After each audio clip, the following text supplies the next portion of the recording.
స్వాగతం సుస్వాగతం.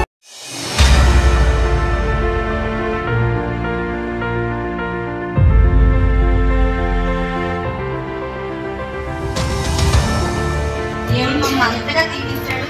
మీరు ఈ పద్ధతి ద్వారా మమ్మల్ని రక్షించినందుకు మీ వచ్చిన సహోదరులకు అందరికీ నా వందనాలు.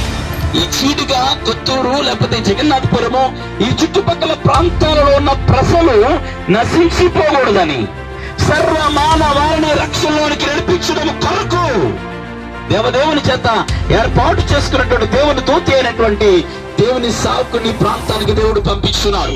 ఈ భూమి మీద నీవు నేను కూడా సంఘముగా దేవుని శరీరమై ఉన్నాము. మన శిరస్సు దేవుడై ఉన్నాడు. ఆ శిరస్సు అయిన దేవుణ్ణి గనక మనం సంతోషపరచగలిగితే క్రీస్తు ఎరిగిన వారమేనా, క్రీస్తుని ఎరగిన వారమేనా, మనం ఎవరమైనా ఆయన సంతోషపరచగలిగితే గనక